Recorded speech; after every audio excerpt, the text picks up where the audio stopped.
आप सभी लीडर्स को मेरा नमस्कार। और आज हम लोग एक बहुत ही शानदार टॉपिक के ऊपर बात करने वाले हैं। और एक्चुअली ये टॉपिक बनाने के पीछे क्या हुआ, मुझे एक लीडर का कॉल आया और उन्होंने मुझे पूछा, मेरी टीम के बिज़नेस पार्टनर है, कि सर इस बिज़नेस में जब आपने स्टार्टअप किया तो स्टार्टअप में किस तरीके से इस बिज़नेस में जो आपने इतना बड़ा टीम क्रिएट किया, आज पैसिव इनकम जो ले रहे हैं, इसके पीछे जो स्ट्रगल है, जो कि आपने स्ट्रगल किया है, क्या क्या चैलेंज आपको बिज़नेस को बिल्ड करते समय आए, राइट, किस तरीके से डेवलपमेंट हुआ है, उसके बारे में थोड़ा सा बताइए। तो मुझे लगा कि शायद अगर मैं इस वीडियो के माध्यम से, अगर मैं वीडियो के अंदर रिकॉर्ड करके दे देता हूँ तो शायद बहुत सारे लोगों को बिज़नेस करना आसान हो जाएगा और उनको एक्चुअल में मालूम हो जाएगा कि क्या क्या चैलेंजेस बिज़नेस में आते हैं। अगर वो चैलेंज अगर आप फेस कर लेते हैं तो इस बिज़नेस में आपको सफल होने से कोई रोक नहीं सकता, राइट।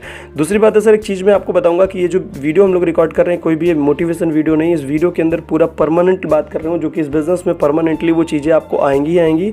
और उस परमानेंट चीज़ों को अगर आपने फेस किया तो आपको स्वामिनी लाइफ में सफल होने से कोई रोक नहीं सकता सर। हम लोगों ने बहुत बड़ी टीम क्रिएट करी है 24 महीनों के अंदर, आप भी एक बड़ा टीम और एक बड़ा पैसा बना सकते हैं सर, राइट। तो स्टार्ट करते हैं। लगभग अपने बिजनेस को अगर इस वीडियो को पूरा एंड तक देखते हैं तो बहुत ही शानदार चीज़ें आपको इस वीडियो के अंदर मिलने वाली हैं, बहुत ही ज़बरदस्त माइंडसेट मिलने वाला है। तो इसको लेके अगर आप करते हैं तो मुझे लगता है कि अपने बिजनेस को 42 टाइम्स ग्रो कर सकते हैं। अगर इस तरीके से करते हैं तो आने वाले 2-3 महीनों में आपका बिजनेस ऊंचाइयों को छूने लगेगा सर, राइट। तो स्टार्ट करते हैं। क्या है सक्सेस डोर नंबर 1 और नंबर 2 फेलियर डोर, राइट। हर पर्सन, जितने भी लोग, अगर मैं बोलूँ, हर पर्सन को सक्सेसफुल बनना है, सफल इंसान बनना है, राइट। और सफल होने के लिए हर पर्सन, मान लो कहीं आप जा रहे हो और आपको एक्चुअली डोर दिखा, जिस डोर में लिखा है फेलियर डोर, और आप ढूंढ रहे हैं वहीं आजू बाजू में सक्सेस डोर, राइट। आपने एक डोर देखा फेलियर डोर, सेकंड डोर देखा उसमें कोई नाम नहीं लिखा है, ओके। तीसरा आप ढूंढ रहे हैं फेलियर डोर, फिर वापस मिल गया, फिर आप देख रहे हैं सक्सेस डोर, तो सक्सेस डोर मिल नहीं रहा है। अब कई सारे लोग क्या कर रहे हैं, सक्सेस डोर को ढूंढने के चक्कर में लगे, पूरी दुनिया घूम के आ गए, सक्सेस डोर मिला ही नहीं, राइट। तो एक्चुअली मैं आपको यहाँ पे एक चीज़ बताना चाहता हूँ सर, कि इस बिज़नेस में अगर आप कामयाब होना चाहते हैं और आप भी सक्सेस डोर ढूंढ रहे हैं, तो मैं आपको बता देता हूँ कि सक्सेस डोर जो है ना सर, सक्सेस डोर डायरेक्टली आपको नहीं मिलेगा सर।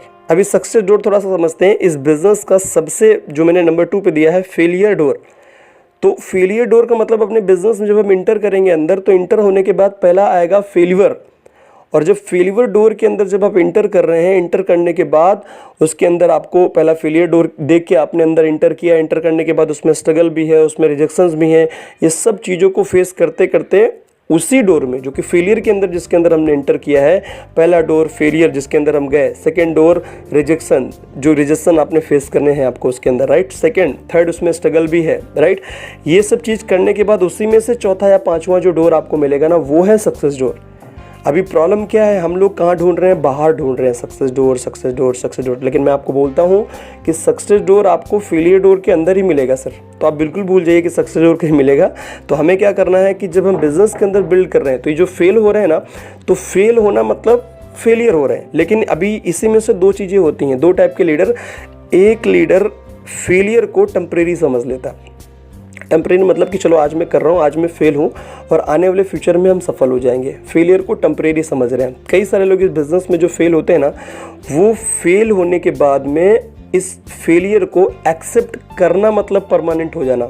ये जो फेलियर नाम की चीज़ है ना, ये परमानेंट फिर हो जाती है, क्योंकि पर्सन वही फेल होता है जो फेलियर को एक्सेप्ट कर लेता है। 2 टाइप के लीडर है, एक फेलियर को टेम्परेरी समझ रहे हैं और एक वहीं पे एक लीडर ऐसा है जो कि फेलियर होने के बाद उसको एक्सेप्ट कर ले रहा है कि यार होने वाला नहीं है, और वो आउट हो जाता है इस बिज़नेस से। तो मैं आपको बता रहा हूँ सर, इस बिज़नेस में फेलियर को अगर आप टेम्परेरी समझते हैं, फेलियर आपके दिमाग को अगर इफेक्ट नहीं कर रहा है, तो आप लाइफ में 100% हमारे बिजनेस में ग्रो कर सकते हैं। लेकिन एक चीज़ आपको यहाँ पे समझनी है कि फेलियर के अंदर ही सक्सेस डोर है। फेल तो आपको होना ही पड़ेगा। जो भी फेलियर है, इसको कंटिन्यूसली जब करते जाएंगे तो धीरे धीरे आपको टोटली समझ में आ जाएगा कि क्या एक्चुअली हमारा कॉन्सेप्ट है। क्लियर? तो आपको ऑटोमेटिकली समझ में आएगा कि फेलियर डोर के अंदर कैसे जाना, कैसे सक्सेस डोर आपको मिलने वाला है। क्लियर? नेक्स्ट, अभी इसके बाद जैसे मैंने बताया कि इफेक्ट करना, तो जो ये फेलियर नाम की जो चीज़ है ना, ये इसको एक्सेप्ट करना फेलियर है, राइट। तो इसको टेम्परेरी समझिए और इसके ऊपर, बिजनेस के ऊपर फोकस करते रहिए। टेम्परेरी समझेंगे, आने वाले फ्यूचर में आप ग्रो कर लेंगे सर, राइट। अब इसके बाद आते हैं सेकंड। अभी यहाँ पे मैंने लिखा है, जो फेलियर से भागेगा वह सफलता से भी दूर जाएगा। मतलब ये है कि अपने बिजनेस में जो हम प्लान शो कर रहे हैं 1 2 3 4 5 10, और जब वहाँ से हमें फेलियर मिला तो हमारा माइंड नेक्स्ट प्लान की तरफ नहीं जाता है। तो हम क्या कर रहे हैं, प्लान फेलियर से भाग रहे हैं, प्लान आगे दिखा नहीं रहे, दिखाने के लिए जा नहीं रहे। तो अगर आप फेलियर से भागेंगे तो सफलता भी आपकी दूर चली जाएगी। तो आप एक बात समझ लीजिए कि इस बिज़नेस में ग्रो करने का जो पार्ट है ना, वो है फेलियर। अगर आप फेल होने के लिए तैयार हैं, मतलब प्लान प्रेजेंटेशन करने के लिए तैयार हैं कंटिन्यू, तो सफलता आपको मिलेगी। अगर आप फेल हुए और आप प्लान से, क्या बोल रहा हूँ मैं, कि जो रिजेक्शन आप मिल रहा है, अपने को जो फेलियर मिल रहा है, अगर उससे आपको इफेक्ट हो रहा है और आपको बुरा लग रहा है, या फिर आप उससे पीछा छुड़ाना चाहते हैं, राइट, तो फिर अगर उससे पीछा छुड़ा देंगे तो सफलता भी चली जाएगी आपके हाथ से। तो एक बात का ध्यान रखना है कि जो फेलियर हो रहा है, किसी भी कीमत पे प्लान का प्रेजेंटेशन बंद नहीं होना चाहिए। कितना भी फेलियर्स है, जो आपका प्लान प्रेजेंटेशन का टारगेट होता है 1 2 3 4 5 डेली प्लान, वो कंटिन्यूसली आपको करते रहना है सर, लगातार। क्योंकि आप एक चीज़ बिल्कुल फिट कर लीजिए माइंड में कि अगर फेलियर से आप भागे तो सफलता आपसे दूर चली जाएगी, क्योंकि सफलता फेलियर में ही है, जो कि मैंने आपको बताई, राइट। ओके, अभी जो स्टार्ट करते हैं। यहाँ पे जैसे मैंने लिखा हुआ है मिनिमम 5 लोगों को डेली प्लान दिखाना ही चाहिए। हमें आपको डेली 5 लोगों को प्लान दिखाना ही चाहिए इस बिजनेस में, राइट। अब इसको किस तरीके से, जैसे मैंने बताया था कि किस तरीके से इसको करना है। तो इसका 1 महीने का जैसे आपने टारगेट लिया कि डेली मुझे 5 प्लान करने हैं, राइट। तो इसका मैं एक बहुत बढ़िया चीज़ दे रहा हूँ आपको, कंटिन्यूसली नहीं करने, कंटिन्यू 5 प्लान। इसको किस तरीके से करना है मैं थोड़ा सा बता रहा हूँ, किस तरीके से रिजल्ट निकलेगा।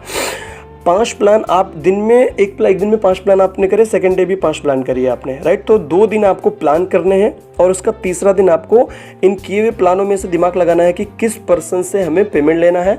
टोटली जैसे हम बोलते हैं इस बिजनेस का पहला पार्ट है प्रेजेंटेशन, क्लोजिंग आ गई तो सही है, नहीं है तो फिर उसको हम कहाँ डालते हैं, अपने पास दूसरा हथियार क्या बचता है, वो है फॉलोअप में डाल देते हैं। तो आपको क्या करना है, 2 दिन प्लान और 1 दिन, 2 दिन प्लान 1 दिन फॉलोअप।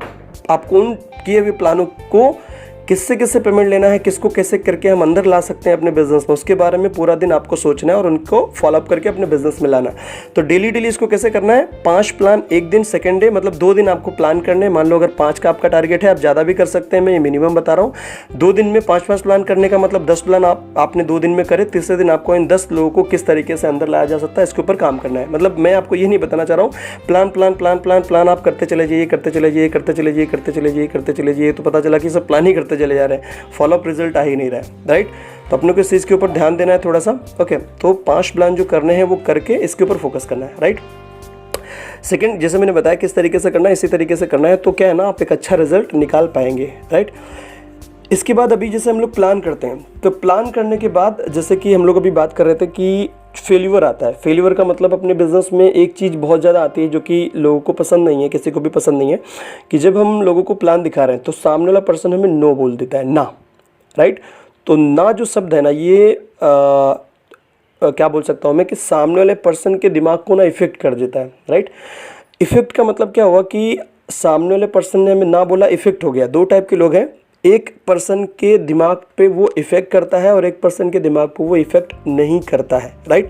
तो हम आपको एक सीधी सिंपल सी बात बोल रहे हैं, जैसे मान लो सर कि इस बिज़नेस का प्रेजेंटेशन हमने स्टार्ट किया, राइट। तो यहाँ पे मैंने जो लिखा है DFR रिपोर्ट, DFR का मतलब है डेली फेल्यूर रिपोर्ट। आपको क्या करना है, डेली जो आप प्लान कर रहे हैं उसमें से जो भी लोग आपको लग रहा है कि नहीं आ रहे हैं, या आपको लग रहा है जो रिजेक्शंस आ रहे हैं, तो आपको क्या करना है, डेली के रोटेशन में जो आप प्लान कर रहे हैं, जैसे मान लो मैंने बताया कि जो भी आप प्लान कर रहे हैं उसमें से आपको जितने भी सक्सेसफुल होते हैं, जिसमें से जितने भी आपके सक्सेसफुल प्लान होते हैं, जो ज्वाइनिंग्स आती हैं, राइट, वो उसका आपको कैलकुलेशन करना है। और जितना फेलियर में जा रहा है उसका आपको डेली फेलियर एक रिपोर्ट बनानी है आपके लिए। अगर आप बिजनेस को बिल्ड करना चाह रहे हैं तो शुरू के स्टार्टअप में 3 महीने आपको इस चीज़ को मेंटेन करना है।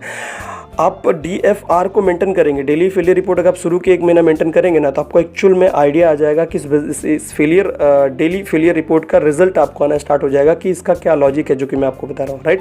पहले महीने में दिख जाएगा, 3 महीने तक आपको इस चीज़ को फॉलो करना है, क्योंकि 3 महीने के बाद फिर यही प्रॉब्लम आपकी टीम में भी आना स्टार्ट हो जाएगी, तो फिर आपको टीम में डालना पड़ेगा, फिर आपको करने की जरूरत नहीं पड़ेगी, राइट।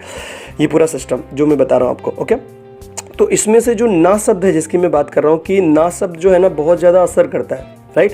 तो अभी जैसे मान लो आज आप न्यू अपने इस बिज़नेस में आए हैं, तो न्यू जब कोई भी पर्सन ज्वाइन होता है, हम जब इस बिज़नेस में आए तो मैंने जब लोगों को प्लान के बारे में जानकारी दी तो लोग ना बोल रहे हैं, तो शुरू में मुझे लगा कि यार ये ना लोग क्यों बोल रहे हैं। और कोई भी पर्सन अगर अपने को ना बोल रहा है तो वो ना अपने को ना इफेक्ट कर रहा है, राइट। पर्सन ने ना बोला, बहुत बुरा लग रहा है, सेकंड पर्सन को प्लान दिखाया, ना बोला, बुरा लग रहा है। तो ये क्या है ना कि ये जो चीज़ है, इसका मतलब बुरा लगना मतलब इफेक्ट कर रही है अपने दिमाग को ये चीज़, है ना। तो इफेक्ट करने का मतलब ये है